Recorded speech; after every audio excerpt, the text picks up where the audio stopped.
Hello friends, सभी को नमस्कार। Welcome back to my YouTube channel. मित्रों, जैसा कि आप सभी जानते हैं कि इन दिनों दीक्षा पोर्टल पर निष्ठा प्रशिक्षण चल रहे हैं। ये प्रशिक्षण 16 अक्टूबर 2020 से आरंभ हुए थे और 15 जनवरी 2021 तक चलने हैं। इस दौरान हम सभी टीचर्स को कुल मिलाकर 18 कोर्स करने हैं। अभी तक आपने लगभग 9 कोर्स कर लिए होंगे, क्योंकि अभी 16 नवंबर को कोर्स 7, 8 और 9 का लिंक लाइव हुआ था। कुछ साथियों ने ये तीनों कोर्स कर लिए होंगे और कुछ अभी कर रहे होंगे। साथियों, आपको जानकारी होगी कि जब निष्ठा के 18 कोर्स पूरे हो जाएंगे तब हम सभी टीचर्स का एक ऑनलाइन एग्ज़ाम होगा, जिसमें हम सभी को 60% नंबर लाना अनिवार्य होगा। तो साथियों, इसी को ध्यान में रखते हुए आज की इस वीडियो में कोर्स नंबर 8 पर्यावरण अध्ययन का शिक्षा शास्त्र के कुछ महत्वपूर्ण बिंदु इस वीडियो में आपको मिलेंगे, जो आपको अपनी निष्ठा डायरी में अंकित करने हैं।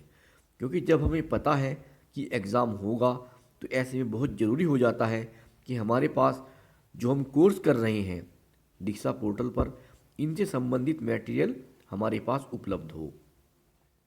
तो साथियों, आज की इस वीडियो में आप कोर्स 8 पर्यावरण अध्ययन का शिक्षा शास्त्र के कुछ महत्वपूर्ण बिंदु को देखेंगे। अगर आप मेरे YouTube चैनल पर पहली बार विजिट कर रहे हैं तो प्लीज़ आप मेरा चैनल सब्सक्राइब करें, जिससे आपको इसी प्रकार की अन्य वीडियो समय समय पर मिलती रहा करें। साथियों, आपको बताना चाहूँगा कि मैं बेसिक शिक्षा विभाग से संबंधित वीडियो बनाता हूँ, जिनके लिए मैंने एक व्हाट्सएप ग्रुप भी बनाया हुआ है। अगर आप इस व्हाट्सएप ग्रुप में जुड़ना चाहें तो आपको मेरे व्हाट्सएप ग्रुप का लिंक इस वीडियो के डिस्क्रिप्शन बॉक्स में मिल जाएगा। तो चलिए शुरू करते हैं आज की वीडियो। सबसे पहले हम श्री राकेश गुप्ता जी के आभारी हैं, जो मध्य प्रदेश के जनपद मंदसौर के रहने वाले हैं। ये जो हमने वीडियो बनाई है, इनके द्वारा पीडीएफ बनाई गई थी। इस पीडीएफ को मिस्टर राकेश गुप्ता जी ने बनाया है। साथियों, आपको इस पीडीएफ का लिंक वीडियो के डिस्क्रिप्शन बॉक्स में मिल जाएगा। साथियों, ये पीडीएफ पासवर्ड प्रोटेक्टेड है। आपको इस पीडीएफ का पासवर्ड मैं इस वीडियो में बता दूंगा। तो चलिए शुरू करते हैं आज की वीडियो। सबसे पहले आता है पर्यावरण अध्ययन का शिक्षा शास्त्र। मैंने इस मॉड्यूल से क्या नया सीखा। गतिविधि को पूरा करने के लिए विभिन्न चरण, अध्याय, इकाई डिजाइन के लिए प्रारूप, जिससे पाठ से प्राप्त होने वाले सीखने के प्रतिफल सरलता से प्राप्त कर सकें। कक्षा 1 व 2 में इससे जुड़े मुद्दों को भाषा व गणित के द्वारा जोड़ा गया। विज्ञान और सामाजिक विज्ञान का एकीकृत विषय का रूप दिया गया। टॉपिक आधारित न होकर थीम आधारित पाठ्यक्रम विषय के एकीकृत पहलू को समझने में सहायक होता है। अगला है, इसको मैं अपनी कक्षा में, अपने स्कूल में यानी कि अपने शाला में कैसे लागू करूँगा। गतिविधियों को उपरोक्त चरणों के अनुसार करवाऊँगा। मॉड्यूल में दिए गए प्रारूप के अनुसार पाठ योजना बनाकर लागू करूँगा। कक्षा 1 व 2 को भाषा व गणित को मॉड्यूल से सीखो, मॉड्यूल से सीखी बातों के अनुसार अनुसरण कर सिखाऊंगा। विज्ञान और सामाजिक विज्ञान का एकीकृत रूप बहुत बेहतरीन लगा। थीम आधारित होने से पाठ योजना थीम के अनुसार बनाकर सिखाऊंगा। अब शुरू होते हैं पर्यावरण अध्ययन का शिक्षा शास्त्र के उद्देश्य। प्राथमिक स्तर पर पर्यावरण अध्ययन का एक एकीकृत पाठ्यचर्या क्षेत्र के रूप में महत्व समझने में, इस मॉड्यूल के उद्देश्यों का संबंध पाठ्यचर्या की संकल्पनाओं और मुद्दों के साथ जोड़ने में। पाठ्य पुस्तक में संकल्पनाओं और मुद्दों का पता लगाने और कक्षा में उनके संप्रेषण की विभिन्न पद्धतियों के बारे में जानने हेतु बच्चों के लिए उनके संदर्भ और आवश्यकता के अनुसार विशिष्ट अधिगम अनुभवों की योजना और रूपरेखा तैयार करने में, सभी शिक्षार्थियों को शिक्षण अधिगम की आमने सामने और दूरस्थ पद्धति दोनों तरह से सार्थक रूप से जोड़ने के लिए सीखने की परिस्थितियों को व्यवस्थित करने में, पर्यावरण अध्ययन में सीखने के प्रतिफलों के साथ सीखने की प्रगति का मिलान करने के लिए विभिन्न आकलन कार्य नीतियों का उपयोग करने में। अब बारी आती है सामग्री की रूपरेखा। पर्यावरण अध्ययन का परिचय, पर्यावरण अध्ययन की प्रकृति, संकल्पना, क्षेत्र और कार्य क्षेत्र, पर्यावरण अध्ययन पाठ्यचर्या को समझना, पर्यावरण अध्ययन शिक्षा शास्त्रीय आयाम, पर्यावरण अध्ययन में सीखने के अनुभवों का नियोजन, सर्जन और आयोजन। अब बारी आती है पर्यावरण अध्ययन की प्रकृति और अवधारणा। एकीकृत पाठ्यक्रम का रूप न केवल पाठ्यक्रम का बोझ को कम करता है, बल्कि बच्चों की आयु क्षमता एवं प्रवृत्तियों को ध्यान में रखते हुए उन्हें बेहतर सीखने में सहायक होता है। एनसीएफ 2005 द्वारा सुझाए गए रचनात्मक प्रतिभानों के अनुसार बच्चों को उनके वास्तविक जीवन से जुड़े सामाजिक, सांस्कृतिक, राजनीतिक और पर्यावरण मुद्दों को इस प्रकार जोड़ा जाना चाहिए जिससे वे विविध संसाधनों व जीवों के प्रति असमानताओं, अन्यायों जो अन्याय होते हैं व शोषण जैसी समस्याओं के प्रति सचेत व संवेदनशील हो सकें। सीखने सिखाने के ऐसे अनुभव जो इन मुद्दों के प्रति व्यापक रूप से बच्चों के ज्ञान, विकास, सचेतता और अनुभवों की परिधि के दायरे को शैने शैने बढ़ाएं, जिससे अपनी वास्तविक जिंदगी में सही मायने में उपयोग कर पाएं। साथियों, इस पीडीएफ का पासवर्ड मैं आपको बता रहा हूं। इसका पासवर्ड है 2020 यानी कि 2020। आप इस पीडीएफ को डाउनलोड कर लें और इसे अपने पास सुरक्षित रखें। अगर आपके पास सुरक्षित रहेगी तो ये आपके काम आ जाएगी। अब बारी आती है स्वरूप व संभावनाएं। कक्षा 3 से 5 में पर्यावरण अध्ययन को मुख्य विषय के रूप में दिया गया है, जबकि कक्षा 1 व 2 में इससे जुड़े मुद्दों को भाषा और गणित के द्वारा जोड़ दिया। इसका एकीकृत रूप न केवल छोटे बच्चों पर पाठ्यक्रम के बोझ को कम करता है, बल्कि उन्हें अपने परिवेश को समग्र रूप से समझने में भी सहायता करता है। प्राथमिक स्तर पर पर्यावरण के पाठ्यक्रम को इस प्रकार बनाया गया और लागू किया ताकि सत्ता संबंधी मुद्दे और सरोकार इसमें पूरी तरह शामिल हों। पाठ्यक्रम का निर्माण व संप्रेषण इस प्रकार हो जिससे पर्यावरण के बारे में सीखना, पर्यावरण के लिए सीखना, पर्यावरण द्वारा सीखना जैसे सिद्धांतों को न केवल बढ़ावा मिले अपितु संपूर्ण पाठ्यक्रम भी पर्यावरण केंद्रित हो सके। पर्यावरण अध्ययन में पारंपरिक विषयों की सीमाओं में न बंधकर संपूर्ण परिवेश को समग्र रूप से समझने में मदद करता है, जो कि उन सामान्य धारणाओं के विपरीत है जिनके अनुसार एकीकरण प्रक्रिया विषय संबंधी उद्देश्यों की महत्ता को कम कर देती है।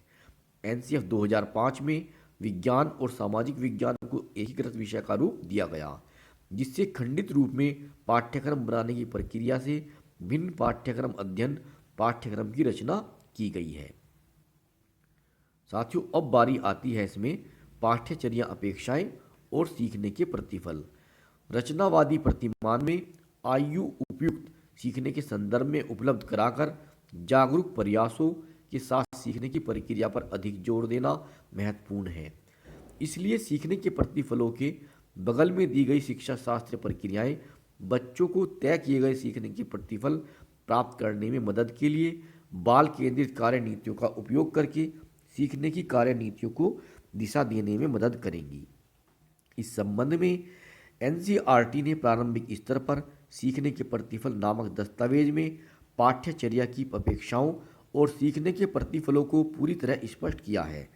पाठ्यचर्या की अपेक्षाएं संपूर्ण स्तर की होती हैं, जबकि सीखने के प्रतिफलों को कक्षावार दिया जाता है।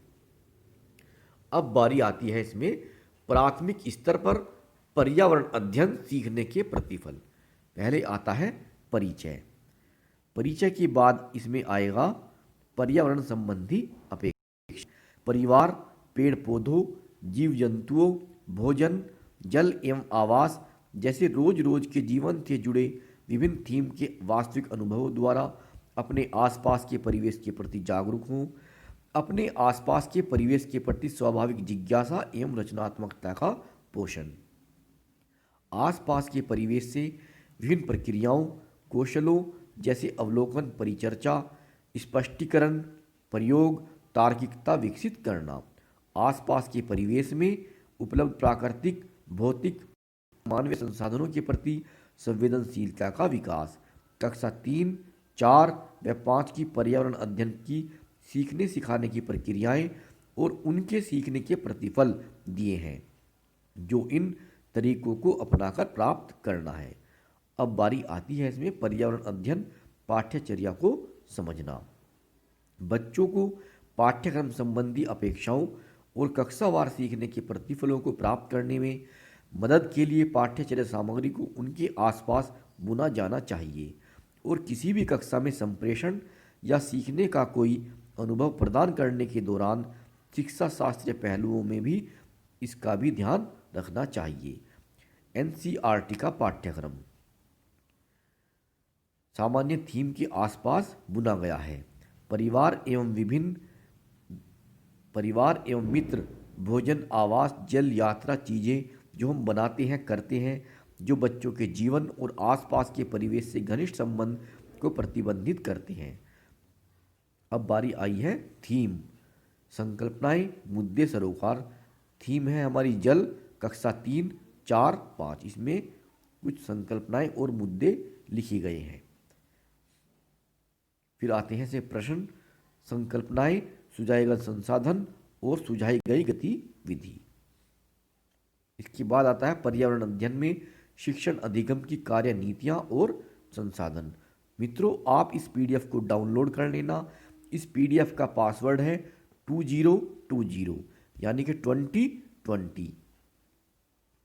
अब इसमें आता है जो नेक्स्ट टॉपिक है, पर्यावरण अध्ययन में शिक्षण अधिगम के लिए कार्य नीतियाँ।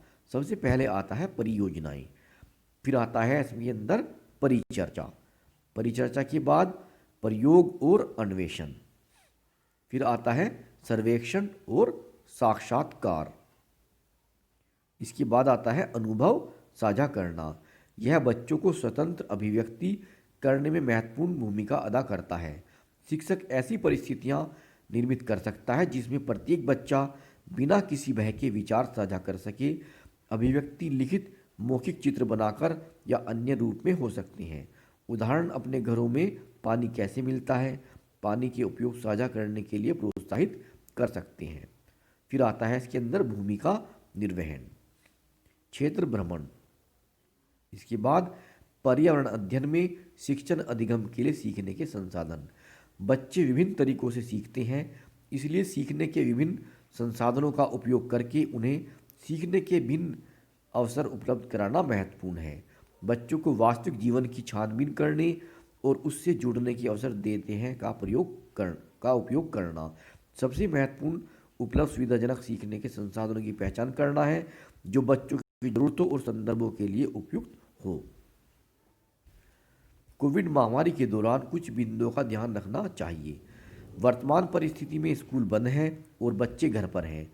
बच्चों को सीखने में मदद करने के लिए मज़ेदार, रोचक तरीकों से शिक्षा प्रदान करने के लिए विभिन्न तकनीकी उपकरणों और सोशल मीडिया का उपयोग किया जा सकता है।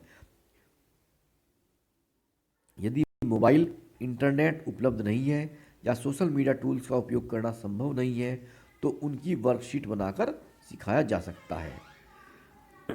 इसके बाद आता है पर्यावरण अध्ययन में सीखने के अनुभव का नियोजन और सर्जन कैसे करें। इसमें बताया गया है जल उपलब्धता, पद्धति और वितरण, वैज्ञानिक सिद्धांत और प्रक्रियाएं। फिर आता है सांस्कृतिक पहलू। इसके बाद आता है पर्यावरण एक सरोकार। ध्यान देने योग्य कुछ बातें, बच्चों को क्रियाकलापों के उद्देश्यों से अवगत कराना, बच्चों की सक्रिय भागीदारी सुनिश्चित करना, सरल से जटिल अनुभवों पर जाना, विभिन्न क्रियाकलाप करने में बच्चों का सहयोग करना, योजनाओं में लचीलापन निहित हो, बच्चों के अनुभव का उपयोग उनकी समझ बढ़ाने में करना, गतिविधियों के दौरान बच्चों की सुरक्षा सुनिश्चित करना, स्वयं के दृष्टिकोण को न थोपना। फिर आता है इसके अंदर आकलन। कैसा हो पर्यावरण अध्ययन का सीखना और सिखाना। तो साथियों ये पीडीएफ आप डाउनलोड कर लेना, ये बहुत अच्छी पीडीएफ है। इससे आपको अपनी डायरी को मेंटेन करने में बहुत मदद मिलेगी। इसका पासवर्ड है 2020, यानी कि 20 और 20। अब इसमें आता है गतिविधि को पूरा करने के लिए पालन करने हेतु चरण। प्रमुख संकल्पनाओं के संदर्भ में इकाई का वर्णन, नंबर 1। नंबर 2 है स्कूल और सुविधाओं, बच्चों और उनकी आवश्यकताओं सहित संदर्भ का वर्णन। नंबर 3 पे है पाठ के लिए सीखने के उद्देश्य लिखना, बच्चों से क्या सीखने की अपेक्षा करते हैं। नंबर 4 पे आता है पाठ के उद्देश्यों के अनुरूप पाठ योजना निर्माण करना। नंबर ए है इसके अंदर सीखने के अवसर के लिए आवश्यक संसाधन सूची। फिर आता है नंबर 5 पे जेंडर कला समावेशी पहलुओं को एकीकृत करना। नंबर 6 पे आता है आवश्यक आकलन प्रारूप। नंबर 7 पे आता है प्राप्त किए जाने वाले सीखने के प्रतिफलों का और अध्याय का मिलान। पहला है इसके अंदर टॉपिक, दूसरा है कक्षा, कक्षा में बच्चों की संख्या, पाठ का विवरण, सीखने के उद्देश्य, संसाधन, डिजाइन किए गए सीखने के अनुभव और सीखने के अभिष्ट प्रतिफल। इसके बाद आता है इसके अंदर सारांश। पर्यावरण अध्ययन क्या, क्यों, कैसे। पर्यावरण अध्ययन की प्रकृति और संकल्पना, पर्यावरण अध्ययन का कार्यक्षेत्र, पर्यावरण अध्ययन की पाठ्यचर्या, शिक्षा शास्त्रीय आयाम। इसके बाद आता है इसके अंदर जो पर्यावरण अध्ययन की पाठ्यचर्या में है बाल केंद्रित, व्याख्यातित और अंतर विषयक। तो साथियों ये थी पीडीएफ इसकी कक्षा 8 पर्यावरण अध्ययन का शिक्षा शास्त्र। इसका पीडीएफ आप डाउनलोड करना है, मैंने इसका पासवर्ड आपको ऊपर बता दिया है, इसको आप डाउनलोड करना, आपके काम आएगी।